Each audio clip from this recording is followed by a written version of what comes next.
Tête-à-tête ce matin entre Ali Bongo Ondimba et le président français François Hollande au palais de l'Élysée. La crise centrafricaine et les questions de coopération bilatérale entre le Gabon et la France ont focalisé les échanges entre les deux personnalités. Et puis, Guy Zumba Ndama, le président de l'Assemblée nationale du Gabon, rentre de N'Djamena au Tchad, où il était prendre part à la première session ordinaire 2014 de l'Assemblée nationale de ce pays d'Afrique centrale. Mesdames, Messieurs, bonsoir et merci de choisir Gabon Télévision pour vous informer. Vous êtes naturellement les bienvenus. Nous vous l'annoncions à l'instant, coopération France-Gabon, principal temps fort du séjour du chef de l'État gabonais en France. Ali Bongo Ondimba a été reçu ce matin au palais de l'Élysée avec le président François Hollande. Les questions de coopération bilatérale et la crise en Centrafrique ont figuré en bonne place des échanges. Le compte rendu de Bienvenue Miko et Hervé Mangumba qui ont effectué le déplacement. L'horloge affiche 11h05 ce mardi, quand le véhicule officiel du chef de l'État pénètre la cour. Le président de la République amorce ici l'acte majeur de sa visite de travail et d'amitié en terre française. Honneur militaire, fanfare, le numéro 1 du Gabon a droit à tous les privilèges dus à son rang.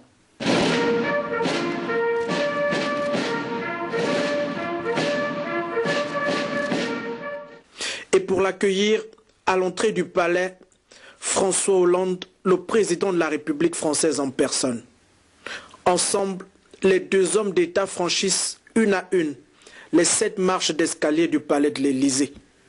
Dans le ciel des relations franco-gabonaises aujourd'hui, c'est sûr, il fait beau temps. La coopération entre la France et le Gabon se porte bien. Nous avons simplement voulu regarder d'autres axes. Aujourd'hui, le Gabon souhaite connaître une économie qui soit beaucoup plus forte, une économie qui soit beaucoup plus stable, et donc ça veut dire diversifier. Et donc j'ai demandé à François Hollande, et demain je rencontre d'ailleurs le MEDEF à ce sujet, que la France puisse s'impliquer en plus, beaucoup plus au Gabon, dans le sens de la transformation, pour que nous puissions, nous demain, passer ce stade d'un pays qui fait des exportations brutes à un stade d'un pays qui commence à transformer sur place. Et nous avons un certain nombre d'atouts qui plaident en notre faveur pour cela. Et ça, pour nous, ça va être créateur d'emplois et ça veut dire aussi un plus grand transfert de technologie.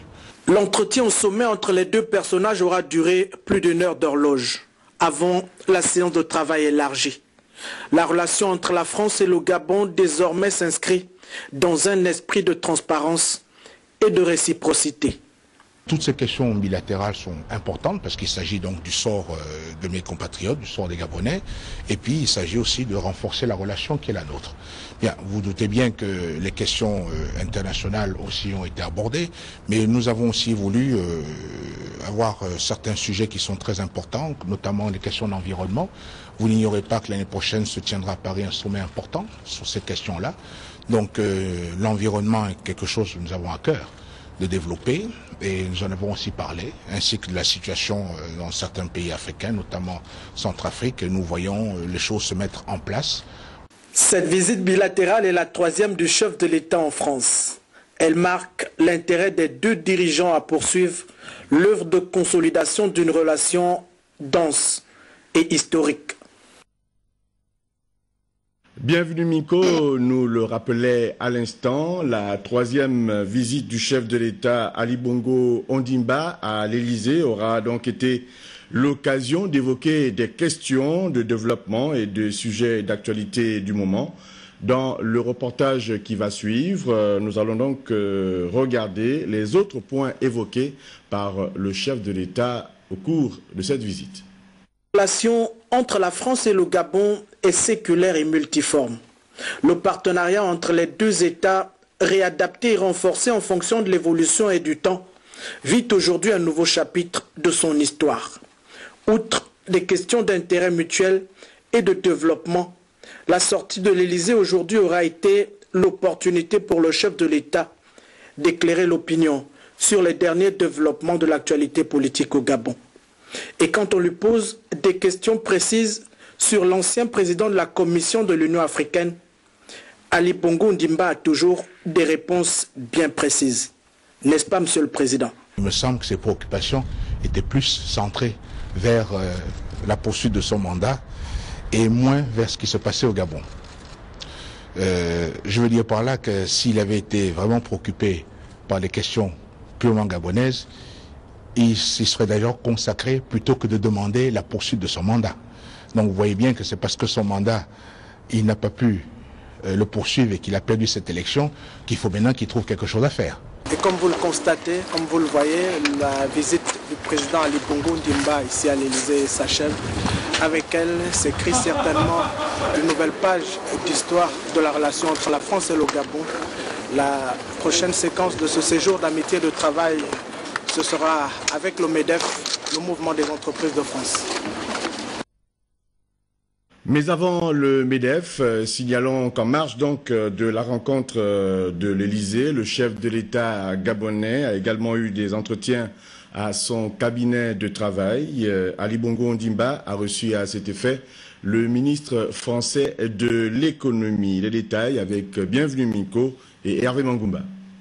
La poignée de main avec Arnaud Montebourg est chaleureuse.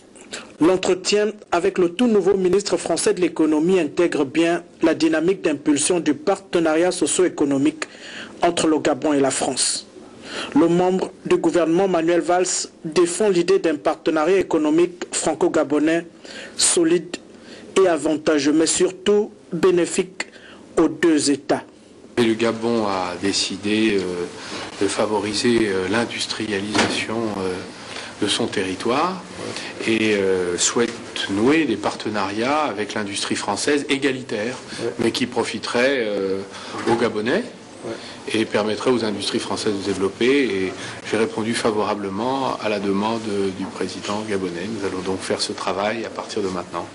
Dans la dynamique du Gabon émergent, le ministre du redressement productif et du numérique français s'inscrit donc pleinement. La rencontre du MEDEF avec les entreprises françaises ce mercredi arrive bien à propos.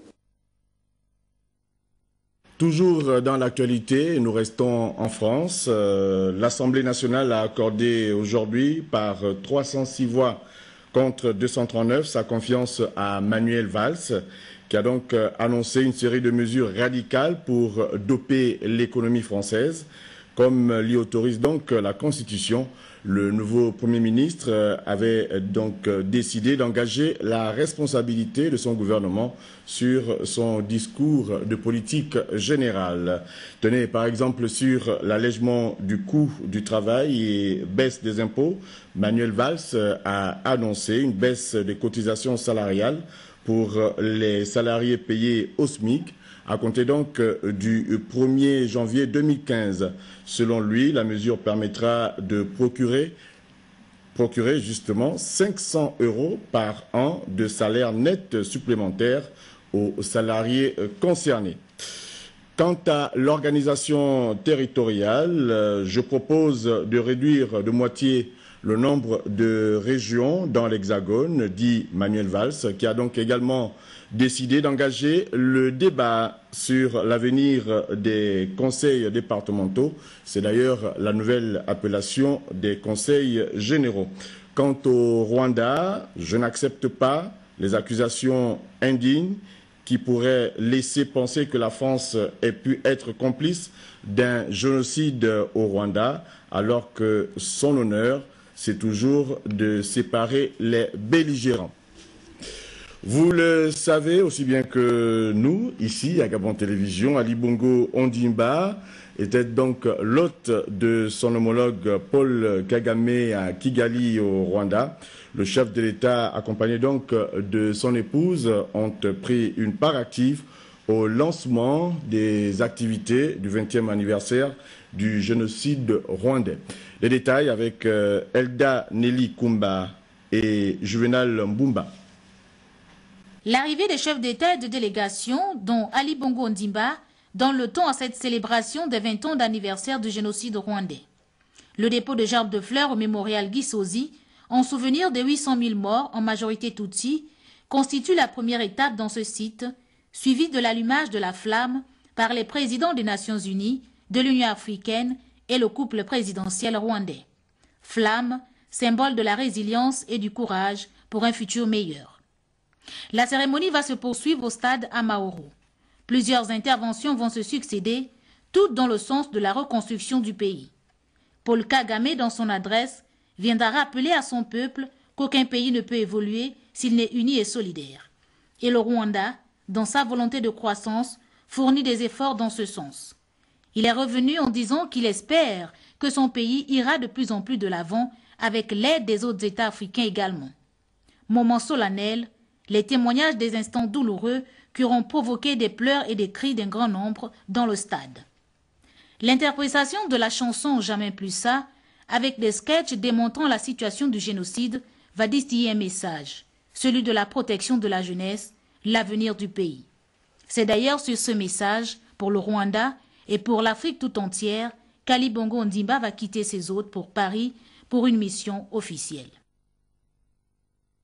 Toujours concernant ce 20e anniversaire du génocide rwandais, ils sont des dizaines de milliers à avoir retrouvé la liberté à la faveur donc de remises de peines diverses.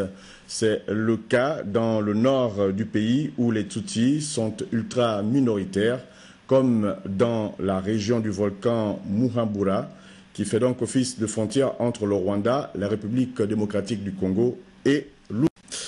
Nous vous l'annoncions également en titre, le président de l'Assemblée nationale, Guinzouba Dama, a regagné Libreville aujourd'hui.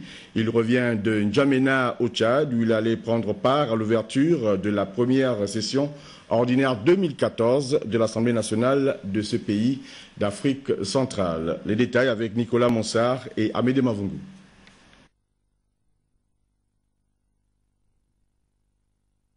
Arrivé à N'Djamena le dimanche 6 avril 2014, à l'invitation de son homologue tchadien, le docteur Haroun Kabadi, le président de l'Assemblée nationale, M. Guinzouba Ndama, et les honorables Paul Mba Abessol et Estelle Fleur Angangou, respectivement 5e vice-président et secrétaire du bureau de l'Assemblée nationale gabonaise, ont pris part le lendemain à l'ouverture solennelle de la première session ordinaire 2014 de l'Assemblée nationale du Tchad. Une cérémonie pleine de symboles pour l'histoire qui retiendra que le nouvel édifice des élus du peuple tchadien a été dénommé le Palais de la démocratie le 7 avril 2014.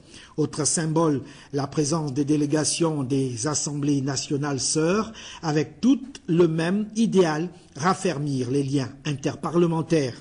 Sur ce point précis, en chantre de la démocratie parlementaire, le message de celui que ses pairs appellent respectueusement le doyen était très attendu. J'ai noté il y a quelques instants l'absence de coopération parlementaire active qui contraste fortement avec la tradition bien établie de la diplomatie gouvernementale entretenue par nos deux pays. Pour parler un tant soit peu de cette dernière, parce que j'ai la conviction qu'elle devrait pouvoir nous servir de modèle, je puis souligner avec fierté que la coopération gouvernementale entre le Gabon et le Tchad est presque aussi vieille que l'on voudrait qualifier l'histoire de nos deux États. À travers les hommes, les expériences et les projets sociopolitiques et économiques qui jalonnent cette coopération, on peut dire qu'elle se caractérise dans l'ensemble par une vitalité exemplaire. Parlant des hommes, hier, feu le président Léomba et Omar Bongo Ondimba, père fondateur de la nation gabonaise. Aujourd'hui, son Excellence Ali Bongo Ondimba constitue les figures représentatives, sinon la pierre angulaire, dans l'harmonieux édifice diplomatique construit par nos deux pays. En ce qui concerne le président Omar Bongo Ondimba, les liens personnels qu'il a pu nouer avec chacun des nobles et valeureux serviteurs de ce pays, côtoyés dans le respect et la communion fraternelle, composaient un tout indissociable avec la volonté de nos deux pays visant à bâtir un destin commun. La quête panafricaniste d'Omar Bongo Ondimba, doublée de sa ferme croyance en la coopération sud-sud en général, et à l'intégration africaine en particulier, ont souvent donné au Gabon la force de penser que la diplomatie devrait servir de vecteur et même d'aiguillon à la trame des valeurs qui sous-tendent cette intégration africaine. Le président de l'Assemblée nationale, M. Guinzouba Ndama, n'a pas manqué non plus de constater que les présidents Idriss Déby Itno et Ali Bongo Ondimba s'emploient, je le cite, à poursuivre dans l'intérêt bien compris de notre sous-région cette belle dynamique diplomatique teintée de compréhension, de respect et d'admiration réciproque. Fin de citation. Pour sa part, dans son propos de circonstance, le docteur Haroun Kabadi a situé le contexte de la tenue de la première session de l'Assemblée nationale qu'il dirige. Notre première session ordinaire s'ouvre au moment où le pays s'engage sur la dernière ligne droite qui doit conduire aux prochaines échéances électorales. Nous sommes donc à l'heure du bilan global de la 3e législature et à mi-parcours de celui du quinquennat présidentielle. Notre responsabilité en tant qu'élus du peuple est engagée dans une mobilisation totale pour l'organisation et la réussite du recensement biométrique dont l'Assemblée nationale est, avec les autres institutions de la République, responsable de la décision prise pour son choix pour raison de transparence et crédibilité de nos futures élections. Le président de l'Assemblée nationale a été salué à son départ comme à son arrivée par son homologue et frère, le docteur Haroun Kabadi, le président de l'Assemblée nationale du Tchad. À l'Assemblée nationale du Gabon, et cela dans votre agenda, sachez que la Commission des affaires sociales, des affaires culturelles et de la communication va procéder demain à l'audition des représentants des confessions religieuses sur la proposition de loi fixant le régime des associations d'inspiration religieuse ou à caractère sectaire. Au Gabon, on parle de cet entretien cet après-midi entre le Premier ministre chef du gouvernement et le président de la Cour constitutionnelle, Marie-Madeleine Boranto et Daniel Onaondo, ont passé en revue le fonctionnement des institutions. La rencontre intervient, il faut le dire, au lendemain de la déclaration de politique générale du Premier ministre Daniel Onaondo. Alain Serge Eyene, Patrick Demabio, Max-Olivier Urban. Le fonctionnement des institutions de la République a occupé une place primordiale entre Daniel Onaondo et Marie-Madeleine Boranto. Le Premier ministre, nommé le 24 janvier dernier, a fait une visite de courtoisie à Madame le Président de la Cour constitutionnelle, visite qu'il a d'ailleurs qualifiée de très fructueuse. Nous avons discuté un peu sur la situation de notre pays, ce qui est tout à fait normal. Vous savez, le Premier ministre est le chef du gouvernement, il est le chef de l'administration. Donc je suis venu voir Madame le Président pour pouvoir faire un échange de vues avec elle. J'avoue que cet échange a été fructueux pour moi parce qu'elle a eu une connaissance extraordinaire des textes qui régissent notre République. Donc je me dois, en tant que responsable de l'administration et responsable du gouvernement, de faire en sorte que les textes soient respectés. Ne serait-ce qu'à ce niveau, j'ai été vraiment instruit. Daniel Onaondo est parti satisfait de cet entretien. Il a notamment promis venir très souvent à la Cour constitutionnelle car, selon lui, les institutions de la République se doivent de communiquer plus souvent entre elles et entretenir de très bonnes relations. De la primature, cette communication, dans le cadre de la dynamique du travail du gouvernement du professeur Daniel Onaondo, une conférence de presse gouvernementale se tiendra donc demain, mercredi 9 avril 2014 à 10h30. Ce sera au Méridien Rendama. Les points de la rencontre seront axés essentiellement sur les décisions du Conseil des ministres du 5 avril 2014 et le travail du gouvernement.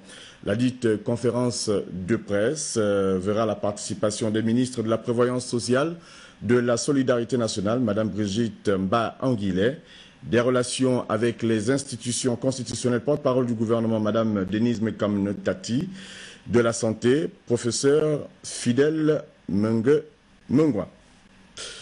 Sachez également, concernant cette communication, lue à l'instant, que la présente fait donc office d'invitation à la presse nationale et internationale accréditée dans notre pays. Plusieurs services de l'appareil judiciaire paralysés sur l'ensemble du territoire national. À l'origine, une grève des personnels des greffes des cours et tribunaux qui réclament donc un plan de gestion des carrières jugées légitimes par le ministre de la Justice, garde des Sceaux. Les détails avec Edgar Ndjemidoukaga et Chrislem Maïnda. Des usagers qui attendent d'accéder à un service ou à un renseignement, des personnels des greffes physiquement en poste dans tous les services des greffes, des cours d'appel et des tribunaux, mais sans mener aucune principale activité. Visiblement, la grève est perlée avec ses effets cyniques. Tous les greffiers sont à leur poste de travail, sans pour autant poser des actes d'instruction. Bon, ceux qui ont des dossiers en cours qui peuvent traiter au niveau du bureau le font tranquillement. À l'origine, entre autres, le cloisonnement de la carrière au sein des greffes. La seule évolution qu'on a connue dans les greffes, c'est le reclassement général de 2008, qui a permis un grand nombre de greffiers de pouvoir partir de C en B2, de B2 en B1 et de certains de B1 en A2. Bon. Et là aujourd'hui, le gros des effectifs est encore en B1. On a demandé à ce que l'on ouvre les formations continues qui n'existent pas. Les seuls concours qui ont été organisés avaient pour objet concours reclassement direct. Et là encore, c'était une bande d'amis qui en bénéficiaient. Pour la plupart, les greffiers de Libreville. C'est comme si quand on est affecté à l'intérieur, on ne fait plus partie de la corporation des greffes et on a oublié. Au ministère de la Justice, la raison de colère des greffiers est jugée légitime. Les problèmes qu'ils posent sont réels, sont constants et que nous avons des textes qui régissent certaines fonctions. Et c'est alors que le ministre de la Justice, garde des Sceaux, a commis au secrétaire général de constituer une commission pour pouvoir résoudre, pour pouvoir réfléchir sur les situations dénoncées par les greffiers. De cette grève des greffiers, on retient deux choses. La grève n'est pas dirigée contre le ministre de la Justice, en poste seulement depuis 2 mois. Son arrivée est perçue comme une chance pour le personnel des greffes. Justement, parlant du ministre de la Justice, Séraphin Mundunga, disons qu'il attend du syndicat national des greffiers le projet de texte sur l'évolution des carrières, mais il y a aussi l'amélioration des conditions de travail jugées insoutenables dans plusieurs services de greffe, notamment au palais de justice de Libreville. Retrouvons Edgar Ndjemidoukaga. Saisi du cahier de charge du syndicat national des greffiers lors de la prise de contact, le ministre de la Justice, Séraphin Mundunga, avait reçu le syndicat et instruit la mise en place d'un groupe de travail dont les se trouvaient lundi dernier. Hier encore, nous nous sommes retrouvés dans cette même salle et nous avons travaillé en cadrant tout ce qui a été dénoncé et ils ont eux-mêmes demandé pour finaliser leur projet de texte qu'ils déposeraient le projet mercredi matin. Et c'est mercredi matin que nous allons prendre le projet et nous avons commencé déjà à travailler. La tutelle estime que cette évolution dans le travail devait susciter la suspension de la grève. Les greffiers, eux, veulent maintenir la pression pour faire passer d'autres messages. Nous n'avons pas d'outils de travail. Il faut commencer par là, je pense que le plus important. Le greffier qui est supposé être un juriste devrait avoir le minimum pour effectuer son travail, les codes, les différents codes et lois. Ce que nous n'avons pas. Nous n'avons pas de services d'archives. Les bureaux dans lesquels nous exerçons aujourd'hui ne sont plus adaptés. Ce reportage sur la grève des greffiers aura incontestablement un goût d'inachevé. Les services du parquet nous ont tout simplement demandé d'arrêter le tournage pour n'avoir pas cherché à obtenir l'autorisation de filmer les services des greffes. Ici au palais de justice, Edgar Ndjemidoukaga, Chrislem Maïnda. Difficile d'exercer le métier de journaliste, comme vient de nous le confirmer Edgar Nzebi-Nukaga, que nous remercions. Et justement, en rapport avec cette actualité, nous recevons le secrétaire général du ministère de la Justice, garde des Sceaux, Monsieur Pascal Zimba. Bonsoir. Bonsoir, monsieur. Certainement qu'en relation avec la forte actualité que nous venons de suivre, vous avez une déclaration à faire. Oui, nous avons une déclaration ayant trait justement à cette activité. Le ministre de la Justice, garde des Sceaux, a reçu le bureau du syndicat national des greffiers, conduit par son président, Maître Michel Ndobiso, le mercredi 19 mars 2014. À l'issue de cette séance de travail, d'importantes conclusions ont été prises à la grande satisfaction des greffiers réunis en assemblée générale le lendemain, tel que l'a exprimé le président du bureau du syndicat, Maître Michel Ndobiso, par lettre adressée au garde des Sceaux le 25 mars 2014 sous le numéro 24/Sinagref. Mais suite à la décision du Sinagref de proroger leur préavis de grève, puis de rentrer en grève, le garde des Sceaux a commis un groupe de travail placé sous la présidence de Madame l'inspecteur général des services judiciaires pour s'enquérir des motivations de cette grève autres que les conclusions préalablement obtenues autour du ministre. Pour mettre un terme à tout éventuel malentendu qui semble s'installer entre les greffiers et la tutelle, le ministre de la Justice, garde des Sceaux, présidera demain mercredi 9 avril 2014 une importante séance de travail avec l'ensemble des greffiers principaux, conseillers adjoints de greffe et conseillers de greffe en service dans les juridictions de Libreville, ainsi que ceux qui séjournent présentement. Cette séance de travail aura lieu dans la salle d'apparat du palais de justice de Libreville à partir de 15 h. La présence de tous et de toutes est de rigueur. Merci, monsieur le secrétaire général. Dans tous les cas, nous vous accompagnerons au fur et à mesure que vous allez évoluer sur cette activité. Autre département ministériel à être en action, celui donc de la prévoyance sociale. Là-bas, le ministre Brigitte Mba Anguillet était donc au chevet des sinistrés de l'incendie qui s'est déroulé dimanche dernier au carrefour Léomba, un quartier donc de la capitale gabonaise. L'idée était donc de s'imprégner des dégâts causés par cet incendie et de mettre en marche un mécanisme pour aider ses compatriotes sinistrés. Paulin Siaki, Marlise Mung, compte rendu. Ce sont 5 familles qui ont été sinistrées suite à un violent incendie survenu ce dimanche aux environs de 19 h au lieu dit derrière la boulangerie au carrefour Léon. Je ne sais pas par où a commencé le feu, vous voyez ici. Vous voyez ici là, c'est la maison de ma grande soeur avec plein d'enfants, mais on ne sait pas vraiment comment c'est. Là c'est ma soeur, là-bas, là c'est moi. Et tout d'un coup, le feu a commencé de prendre. Et c'est comme ça qu'on est rentré dans cette situation-là. 5 maisons de 3 à 5 chambres et des studios ont été ainsi réduits en cendres. On a cassé même les compteurs d'eau pour pouvoir, avant l'arrivée des sapeurs-pompiers. Oui, eux aussi, ils sont venus.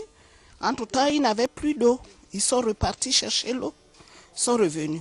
Maintenant, quand ils sont repartis là, on croyait que le feu était arrêté. Or qu'il y avait encore des foyers de feu, ça continuait de fumer, de prendre. On les a encore appelés, ils sont revenus, mais tout était déjà parti. Informé de la situation, le ministre de la Prévoyance sociale s'est rendu sur le lieu du sinistre. Une désolation quand on voit toute une vie peut-être qui vient de partir là, en cendres, parce que je vois la dame que je viens de rencontrer, est une dame déjà d'un certain âge, et qui était là avec ses enfants à l'intérieur de cette maison. Comme je dis toujours, Dieu merci, pas de pertes humaines, Tout récemment, nous avons eu le cas d'Akébé. Pas de pertes humaines, mais des gros dégâts matériels. Tout est parti. Là, nous ne voyons émerger que les casseroles. Donc, il faut que nous réagissions. Nous allons réagir, nous, en tant que représentants du gouvernement. Et je ne voudrais pas jeter l'anathème sur les sapeurs-pompiers. Ce sont également des Gabonais, comme nous, qui ont quand même la volonté de venir au secours, qui sont rentrés dans ce corps de métier. Et je crois que quand on rentre dans ce corps de métier, il faut déjà avoir envie d'y aller. On n'y va pas pour y aller. Instruction a ensuite été donnée par elle aux équipes du Fonds d'aide sociale pour que des mesures rapides soient prises afin d'apporter un soutien à ses compatriotes. La suite du journal avec cette communication suite au mouvement d'humeur exprimé par une grève de la faim d'une partie du personnel de la Caisse nationale de sécurité sociale qui remet donc en cause certaines dispositions consensuelles prises lors de la réunion d'Arambo. C'était le 2 avril 2014. Le ministre de la Prévoyance sociale, de la Solidarité nationale convie tous les représentants des syndicats concernés, les membres de la commission du suivi et ceux de la direction générale de la CNSS à une importante réunion et notamment à poursuivre la concertation pour une sortie de crise. Ce sera donc ce jeudi 10 avril 2014 à 9 h dans la salle de réunion du building administratif. On fait un tour à Franceville avec le centre de propriété industrielle du Gabon qui sensibilise les opérateurs économiques et les autorités de la province du Haut-Ogooué. C'était au cours d'un séminaire axé sur l'importance de la propriété industrielle. Il faut dire que les travaux ont vu la participation des autorités administratives de cette commune qu'est Franceville. Jacob Moukwangi, TV Masoukou. C'est par des exposés des plus édifiants que les missionnaires du CEPIG, Centre de propriété industrielle, avec en tête le directeur général adjoint Eric Blaise Abogué, ont tenu à éclairer les autorités du Haut-Ogooué, les opérateurs économiques, sur l'intérêt et la contribution du CEPIG dans le processus d'industrialisation mis en place le 26 avril 2013. Eric Blaise Abogué. La question de propriété industrielle participe de l'amélioration du cadre des affaires et cela ne peut passer que pour autant que ces hommes d'affaires et les autres acteurs, les autres parties prenantes telles que l'administration, les centres de recherche, etc. sachent véritablement quels sont les objets de propriété industrielle et quelle est l'importance de la propriété industrielle à côté, n'est-ce pas, de cette stratégie d'industrialisation qui a été mise en place, qui a été conçue depuis le 26 avril. Le Haut-Ogooué, par la voix du secrétaire général de province, représentant le gouverneur empêché, salue l'arrivée du CEPIG dans le sud-est. Sylvain Mayéné. Je pense que c'est une très bonne chose au niveau de la province que de recevoir une administration nouvelle. Comme je leur disais hier, au niveau de la province, c'est pour nous une bienvenue. Et je pense que la rencontre de ce soir a permis d'éclairer une certaine lanterne au niveau de la propriété industrielle. Souvent asphyxiés par les tracasseries administratives dans la régularisation du circuit commercial, les opérateurs économiques peuvent enfin pousser un ouf de soulagement. Fatou Mungembe, présidente de l'association des commerçants de Potos. Ça s'est bien passé. On irait travailler avec le non commercial et puis essayer de faire des réunions avec nos commerçants et puis essayer d'expliquer un peu à nos commerçants comment ça va se passer dans les jours à venir. Attendu dans les tout prochains jours, l'installation officielle du chef d'antenne CEPIG, Centre de propriété industrielle. Cette communication politique pour l'ouverture de la page consacrée donc au 46e anniversaire du Parti démocratique gabonais. Dans le cadre des festivités marquant donc cet anniversaire, le membre du bureau politique, l'honorable Martin Moulungi Mambende, informe les camarades membres du Conseil national, du comité central, les militants et sympathisants du 2e siège du département de la Boumi-Lueti par Mbigou de la célébration en différé du 12 mars. Ce sera donc ce samedi 12 avril 2014 à Mayani, j'y arrive. On parle encore de cette célébration avec les militants et militantes du Parti démocratique gabonais du département de la Lombo-Bouengidi par Pana, qui ont célébré avec faste le 46e anniversaire de cette formation politique. C'était le week-end dernier en présence du secrétaire général du PDG, Gabon Télévision, Ogoué Lolo. Les manifestations tour à tour étaient organisées à Pana, chef du département de la Lombo-Bouengidi, et au district de Dienga. C'est événement ponctué par la présence du secrétaire général de cette formation politique, originaire de la localité. Ça a été l'occasion pour Faustin Boukoubi d'inviter les jeunes de l'UJPDG à s'approprier la vision du distingué camarade Ali Bongo Ondimba, qui, à l'horizon 2025, voudrait faire du Gabon un pays émergent. Le président a mis le cap du Gabon sur l'émergence d'ici 2025. Je voulais dire à vous, mes chers enfants, mes chers petits-enfants, que certes, l'émergence nous concerne tous, nous la connaîtrons tous, je l'espère, mais vous, les jeunes, vous êtes les premiers concernés parce que 2025, c'est vous. 2025 sera le règne de la jeunesse d'aujourd'hui. Vous avez donc intérêt, mes chers enfants, mes chers jeunes, à écouter et à donner le meilleur de vous-même, notamment dans les études et toutes les autres activités, afin que 2025 voit le Gabon émerger à votre grande satisfaction, parce que c'est votre règne en 2025. Le moment était donc tout indiqué pour présenter officiellement aux jeunes de la Lombo-Bouengidi le nouveau délégué provincial de l'UJPDG, Cédric Nzouki. Pour ces 46 ans du PDG dans le département de la Lombo-Bouengidi, les militants ont eu droit à plusieurs activités festives, sportives et éducatives, le tout agrémenté par les animations socioculturelles avant de se donner rendez-vous l'année prochaine. 12 mars en différé également du côté du district de Sam. Nous sommes dans la province du Wellington. La cérémonie présidée par le membre du bureau politique, Françoise Asengonobam, a rassemblé la majeure partie de la population okanoise. Sur les lieux, Ghislaine Andemasoko, Louis Bestar Lenyongo.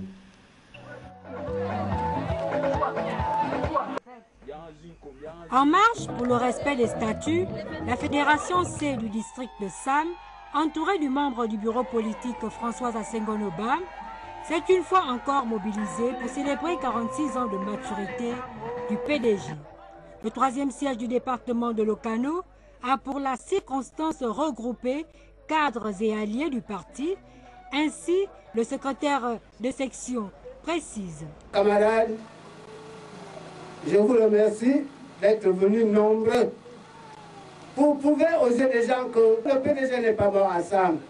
L'un des membres du Conseil national a tenu à marquer un point d'honneur sur la victoire du PDG lors des législatives dernières. Lorsqu'on regarde le fonctionnement du Parti démocratique gabonais à Sam depuis 2009, il est évident que les résultats que nous avons produits ici à Sam sont plus que positifs. Le défi devant être perceptible lors des prochaines échéances, le membre du bureau politique exhorte sa base à resserrer les rangs du parti. Je veux simplement vous rappeler les principes de la fidélité, de la loyauté vis-à-vis de notre grand parti de masse. Nous sommes fiers de ce que nous faisons depuis que nous sommes à la tête de cette fédération. Et c'est pourquoi j'appelle à la vigilance de chacun et de chacune d'entre nous. La vigilance face au comportement déviant que nous pourrons constater par rapport aux actes posés par certains de nos camarades quand leurs intérêts personnels ne sont pas pris en compte. Qu'est-ce qu'on voit? On voit le tourisme politique, la duplicité et la stratégie du bouc émissaire. Pour Françoise Asengonobam, le bateau PDG est plutôt une habitation où le choix des chambres est libre et sans contrainte. 2016 approche. Gardons le cap. Gardons la tête froide. Nous n'allons pas chasser ces militants. Au contraire, nous appelons à la mobilisation. Derrière et autour du distingué camarade président. Présent à ces retrouvailles de Sam, le délégué provincial Bonjean Assoumela a sensibilisé en langue vernaculaire les militants à prendre une part active dans le processus engagé pour un avenir en confiance. Comme une innovation cette année, l'organisation de la foire culinaire par les militantes qui ont exposé les mets du terroir. Des moments chaleureux que les femmes ont mis à profit pour démontrer la force du parti et surtout leur fidélité à la politique du président Ali Bongo Ondimba. Pour la fin, retenez qu'il y a eu tête-à-tête ce matin au palais de l'Élysée entre Ali Bongo Ondimba et le président français François Hollande. La crise centrafricaine et les questions de coopération bilatérale entre les deux pays étaient au centre des échanges. Et puis, Rose Francine Rogombe, le président du Sénat du Gabon, rentre de mission du Canada, où elle était donc représenter le Gabon officiellement au cours d'une activité qui lui est donc due. Nous allons y revenir demain au cours de notre principale édition d'information de la soirée. Tassiana Minko et Elvire Tali ont coordonné cette édition d'information. Un grand merci à Jean-de-Dieu Mambundu pour les images au plateau, Georges Kangwa pour le son, Emmanuel Bécuy, Don Philippe Mba ont supervisé mais aussi réalisé cette édition d'information avec le regard bienveillant de David Elamitsa et Mathieu Koumba. À demain, 20h.